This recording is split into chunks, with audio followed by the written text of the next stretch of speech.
위한 하나님의 말씀. 그동안 마가복음을 쭉 오랫동안 다뤘는데 이제 마무리를 했습니다. 마가복음은 마감을 하고 이제 사복음서를 다 마무리했습니다. 그래서 아직 물론 부분적으로 조금 남은 부분들이 있지만 그거는 이제 주제 설교를 할 때 관련 부분들을 찾아서 말씀을 나누기로 하고요. 이제 제가 보니까 설교 안 한 부분 중에 빌립보서가 아직 설교를 한 번도 안 했더라고요. 그래서 이제 빌립보서가 우리의 삶의 현장에 또 아주 고난 가운데 있는 분들한테 중요한 메시지를 주고 계시기 때문에 그래서 빌립보서를 한 4장으로 되어 있는데 한 4-5주 정도 나눌까 합니다. 이제 영을 위한 하나님의 말씀 빌립보서 1장 21절로 24절입니다. 찾아서 합독하겠습니다. 21절에서 24절 시작. 이는 내게 사는 것이 그리스도니 죽는 것도 유익함이라. 그러나 만일 육신으로 사는 이것이 내 일의 열매일진데 무엇을 택해야 할는지 나는 알지 못하노라. 내가 그 둘 사이에 끼었으니 차라리 세상을 떠나서 그리스도와 함께 있는 것이 훨씬 더 좋은 일이라. 그렇게 하고 싶으나 내가 육신으로 있는 것이 너희를 위하여 더 유익하리라. 아멘. 이 본문을 중심으로 그리스도 안에서의 삶과 죽음이라는 제목으로 나누는 주일 예배 설교 중에 위로부터 임하는 영의 양식과 생수를 충만하게 공급받으시기를 기원합니다.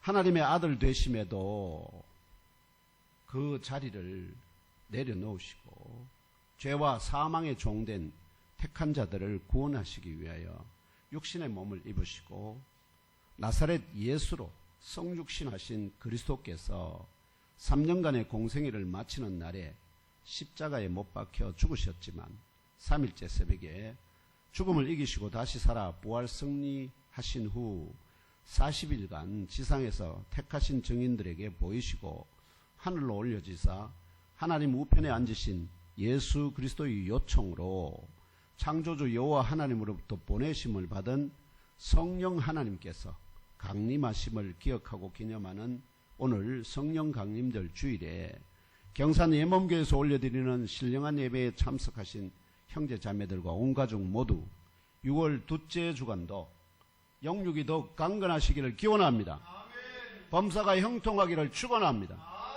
마음의 근심이 떠나가고 염려가 없기를 소망합니다. 아멘. 주 하나님의 명령에 무조건 아멘으로 예스로 응답하시는 아브라함과 사라 같은 믿음의 여인들로 세움 받으시기를 축복합니다. 아멘.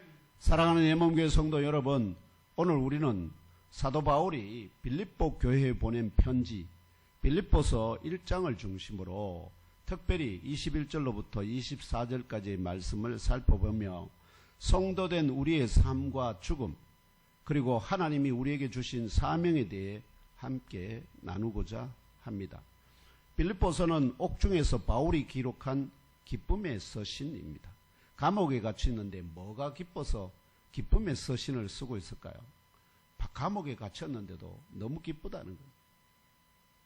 3차 전도 여행의 말미에 고린도에서 로마 교회에 보낸 편지 로마서 15장 28절이 증언하듯이 원래 바울은 로마에 잠시 들렀다가 서버나로 가서 땅끝이라 믿었던 곳까지 십자가 복음을 전파할 비전을 가졌던 사도 바울이 로마의 가택 연금 상태로 자유롭게 활동할 수 없는 그래서 크게 낙심되고 절망적인 현실 속에서도 빌립보 교회와 성도들에게 기뻐하라 그리고 감사하라 이렇게 권면하며 고난 중에도 십자가 복음과 교회를 위한 섬김 그리고 복음에 합당한 삶을 살 것을 부탁합니다. 특히 1장에 1절로 11절에서 바울 자신의 십자가 복음 전파 사역에 물질로 섬겨준 것에 대한 감사와 기도를 포함한 인사를 전한 뒤에 빌립보 교회가 바울이 활동하는 데 필요한 그런 물질을 여러 번 보내주었습니다. 로마 감옥에 갇혔을 때도 빌립보 교회에서 한 사람을 거기로 보내가지고 바울을 섬기게 했습니다. 그 섬긴 사람의 손에 이 편지를 들려서 다시 돌려보냅니다. 고맙다고. 그러면서 12절에서 18절에서는 사도 바울 자신의 매임이 감옥에 갇힌 거죠. 오히려 감옥을 관리하는 로마 시위대 병사들과 죄수들에게 복음이 전파되는 단초가 되었기 때문에 기뻐한다고 고백합니다. 자기가 갇혔는데 이 사람이 유명한 인사가 되고, 그래서 그 감옥에서 바울이 만나는 사람마다 저 사람이 복음을 전파하는 사람이다, 예수의 추종자다 하면서 그게 소문이 나서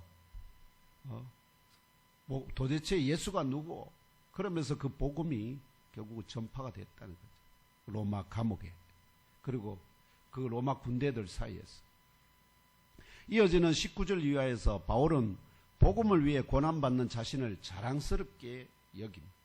그리고 성도의 삶도 죽음도 모두 그리스도 안에서 그 의미가 영적으로 해석되고 깨달아질 때 참된 진리를 보게 되고 참 자유를 얻게 된다고 고백합니다. 결국은 그리스도 안에 있는 성도에게 삶과 죽음, 이것이 영적인 의미가 깨달아지고 해석되면은 그것이 오히려 더 큰 기쁨과 자유를 준다 하는 것입니다.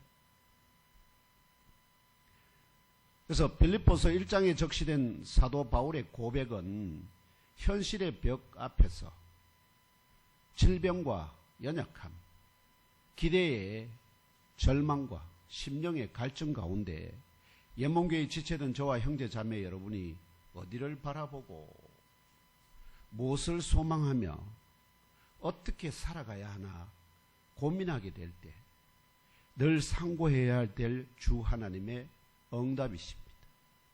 또한 믿음의 길을 선명하게 밝혀주는 등불로 본을 삼기에 충분합니다.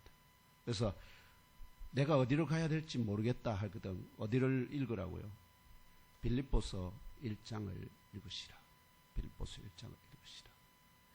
유럽에서 첫 번째로 개척한 빌립보 교회의 온 성도들과 감독들과 집사들에게 편지를 쓰고 있는 사도 바울은 로마 황제 가이사 네로에게 상소하여 로마 당국으로부터 죄의 유무를 판단받을 재판을 기다리며 주후 61년부터 63년까지 대략 2년 가까이 로마 감옥에 연금되어 있는 중이었습니다.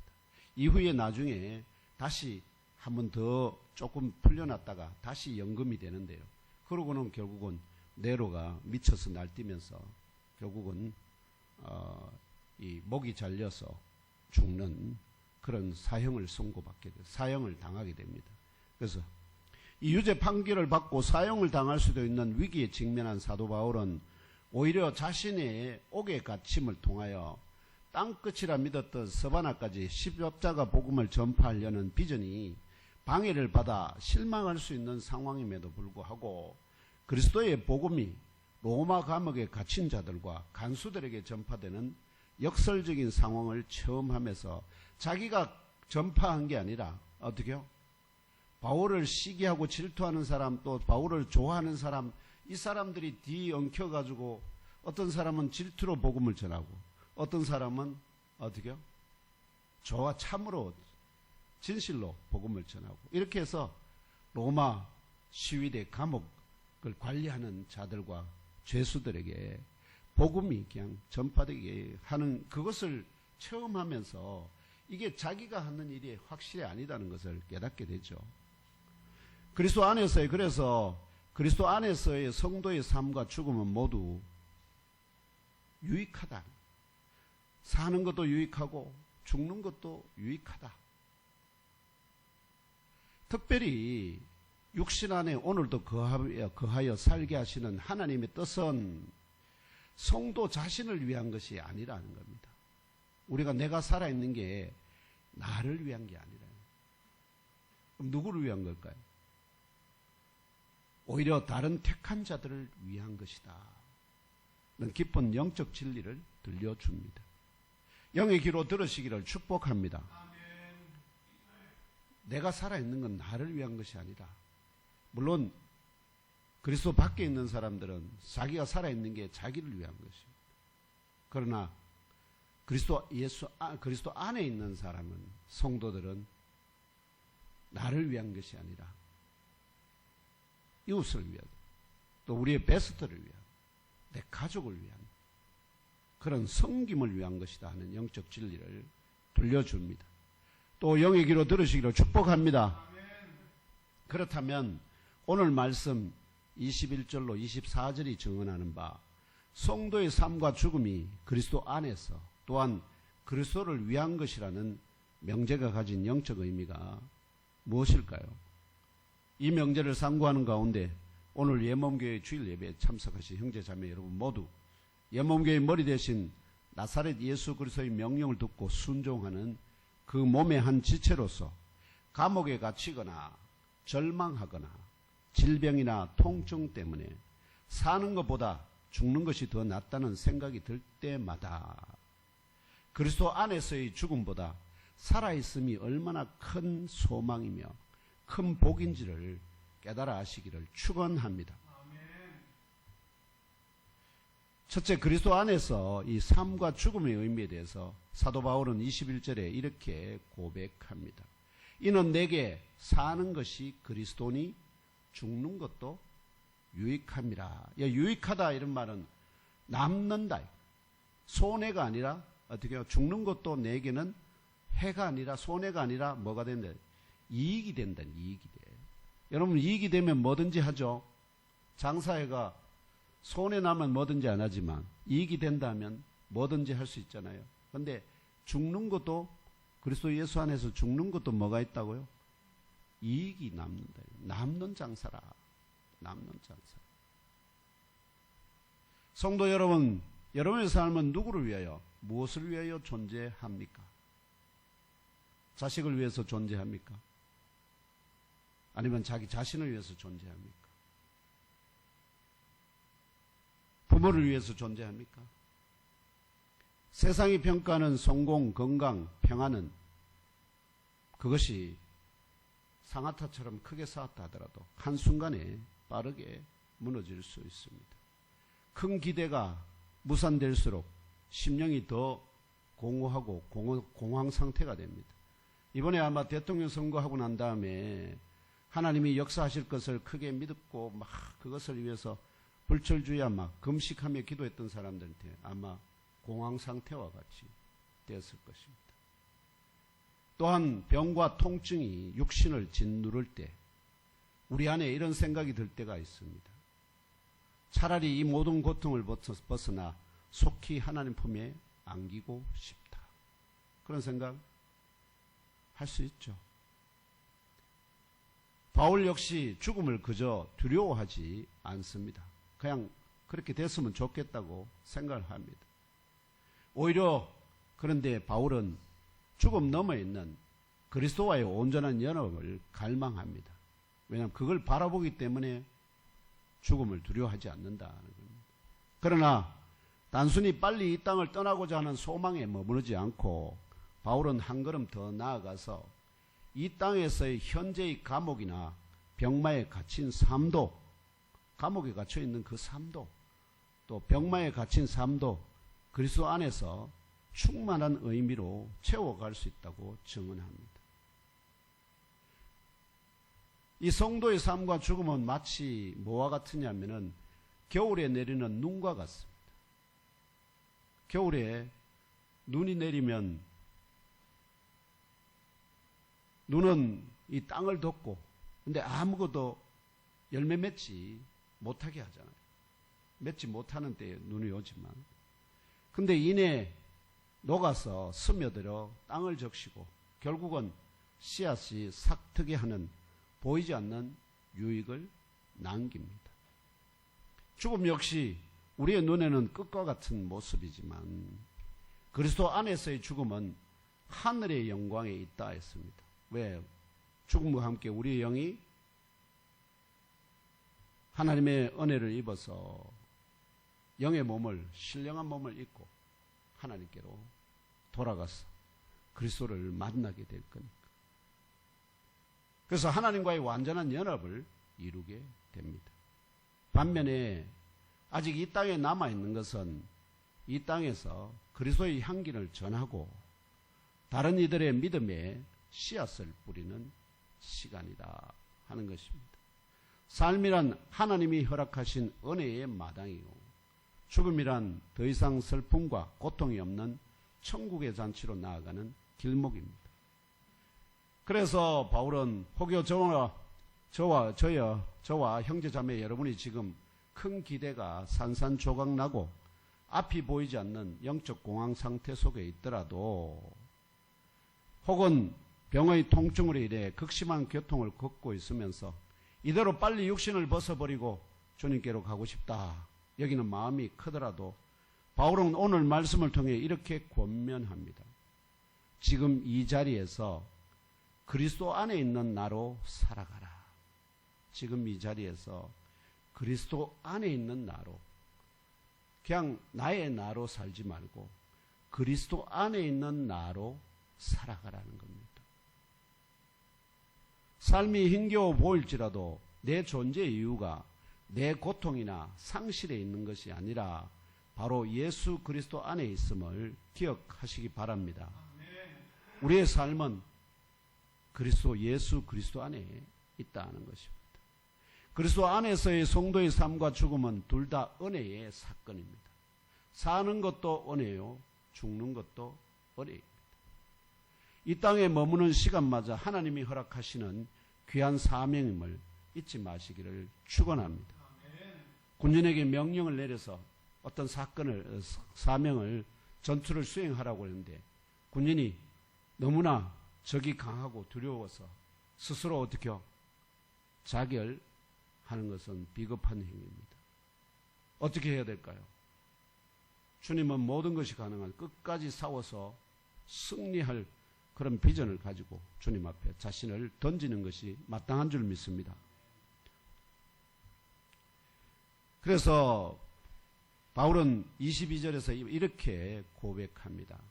그러나 만일 육신으로 사는 이것이 내게 내 일의 열매일진데 무엇을 택해야 할는지 나는 알지 못하노라. 그리고 23절로 24절에 내가 그 둘 사이에 끼었으니 차라리 세상을 떠나서 그리스도와 함께 있는 것이 훨씬 더 좋은 일이라. 그렇게 하고 싶으나, 그렇게 하고 싶다는 겁니다. 떠나가서 이제 그만 주여 나를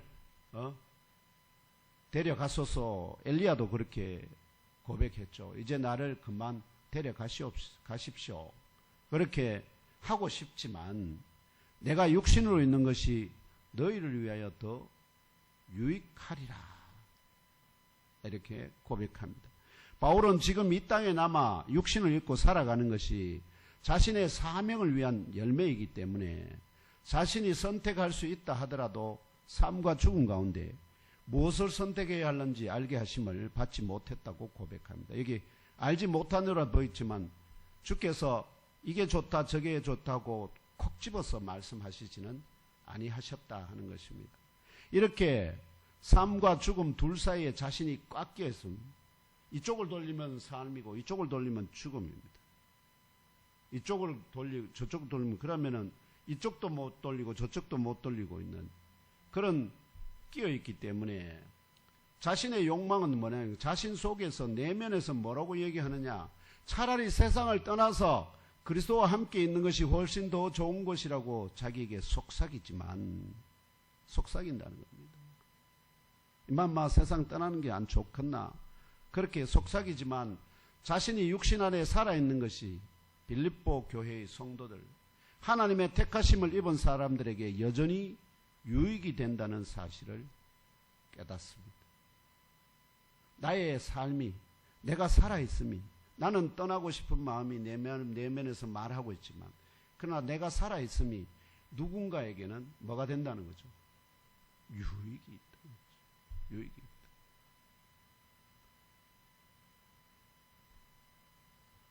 그래서 저와 여러분의 삶과 죽음의 갈림길은 마치 긴 밤을 밝히는 등불과도 같습니다. 밤이 어두웠습니다. 등불은 밤을 완전히 없앨 수는 없지 않습니까? 등불로 밤을 다 밝힐 수는 없습니다. 근데 그 등불 주변에 있는 자들은 따뜻하게 감싸고 길을 찾지 못하는 이에 누군가의 이정표가 됩니다. 삶이 남아있는 동안 우리는 주변 이들에게 그리스도의 빛을 비추는 등불과 같은 존재입니다. 세상을 다 비추지는 못합니다. 주님은 참빛이라서 온 세상을 비추는 빛이지만 그러나 우리는 조그만 등불입니다. 그래서 모든 걸 비출 수는 없습니다. 그런데 최소한 적은 내 이웃들에게는 빛을 비출 수 있는 그런 등불이고, 그리고 멀리 있는 사람은 그 등불을 보고 아, 저기에 빛이 있구나, 저리로 가면 살겠구나 하고 이정표로 삼는다 하는 것입니다. 완전한 빛. 그래서 새벽이 올 때 등불은 더 이상 필요치 않지 않습니까? 그럴 때 되면 우리는 등불을 어떻게요? 더 이상 켜놓지 않고 어떻게 합니까? 끕니다. 우리의 주가 되시는 하나님도 우리가 더 이상 등불로서 필요가 없을 때 어떻게 할까요? 우리의 등불을 꺼주신다. 그리고 우리를 데려가신다. 그래서 새벽이 올 때까지는 내가 감당해야 할 등불의 사명이 있다 하는 것입니다. 나를 위한 삶에서 주를 위한, 그리스도를 위한, 이웃을 위한 삶으로 고난과 아픔의 고통의 시간에 우리는 너무 쉽게 나 자신에게만 집중하게 되지 않습니까? 힘들 때마다 나밖에 없는 듯한, 나 외에 누가 나를 도울 수 있느냐 하는 생각이 들지 않습니까? 그러나 사도 바울처럼 이 땅에 남은 이유, 이 땅에서 살아가는 이유, 내 숨이 붙어 있는 이유를 그리스도를 위하여, 그의 교회를 위하여, 이웃을 위하여, 우리의 베스트들을 위하여 내가 살아있다 하는 것을 해석하기 시작할 때 삶의 새로운 기쁨과 감사가 솟아난다고 우리에게 증언하고 있습니다. 바울의 고백이 우리에게 이렇게 다가올 줄 믿습니다. 나의 갇힘, 나의 아픔, 나의 고난, 나의 남은 삶을 통해 하나님께서 다른 누군가에게 유익을 주시길 원하시고 계시다 하는 것입니다. 이것이 나를 살려주시는, 살아있게 하시는 이유요. 또한 내게 주님을 믿을 수 있는, 믿고 살아갈 수 있는 은혜를 주신 이유인 줄 믿습니다. 이러한 고백 가운데 주 하나님께서는 저와 형제 자매 여러분을 향하여 27절로 29절의 말로 권면하고 도전합니다.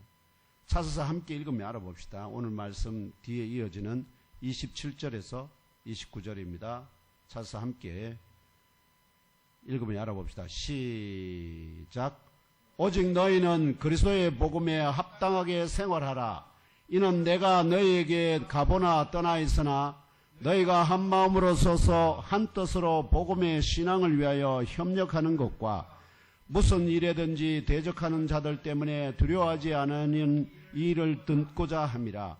이것이 그들에게는 멸망의 증거요 너희에게는 구원의 증거니 이는 하나님께로부터 난 것이라.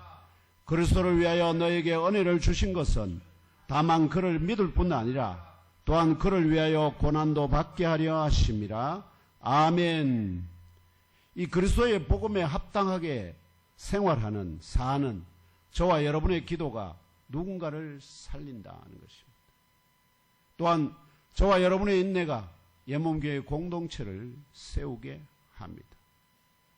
또한 저와 여러분의 작은 사랑이 예수님의 십자가 사랑과 복음을 증언하게 될 것입니다. 사랑하는 형제자매 여러분, 기대가 무너져 절망할 때, 육신의 연약함 속에 심령마저 어두워질 때, 차라리 빨리 천국에 가고 싶다는 내면의 소리가 들릴지라도 하나님은 이 땅에서 남겨주신 저와 형제 자매 여러분의 삶을 통해 복음의 씨앗, 사랑의 등불, 서로를 세우는 위로의 손길로 삼으십니다. 지금 이 자리에서 내가 처한 상황 가운데서 무엇을 할 수 있을까 고민해 봅시다. 그리고 그리스도 안에서 나를 바라보고 그리스도를 위하여 오늘을 살아가기로 결단합시다. 우리의 모든 삶과 죽음 모두가 그리스도 안에서 영적으로 해석되고 그리스도를 위해 사용될 때 비로소 온전한 기쁨과 감사, 참된 평안과 자유가 저와 여러분의 심령 속을 가득히 채울 것을 믿고 확신하시기를 주 예수님의 이름으로 축복하며 기도합니다. 이제 말씀을 맺고자 합니다. 사랑하는 예몽교회 지체된 형제자매 여러분, 오늘 우리에게 주신 하나님의 말씀 빌립보서 1장 21절로 24절을 통하여 그리스도 안에서의 삶을, 곧 그리스도를 위한 삶을 사는 성도로서 이 땅에서의 삶이 무거울 때에도 더 온전한 기쁨과 감사로 나아가시기를 주님의 이름으로 권면드립니다. 삶이 힘겹고 죽음이 오히려 소망이 되어 보일 때 바울의 이 고백을 꼭 기억하십시오. 내게 사는 것이 그리스도니 죽는 것도 유익합니다. 내 속에서는 이제 그만 주님께로 갔으면 좋겠다 하더라도 주님께서는 더 있으라. 그리고 등불의 역할을 감당해라.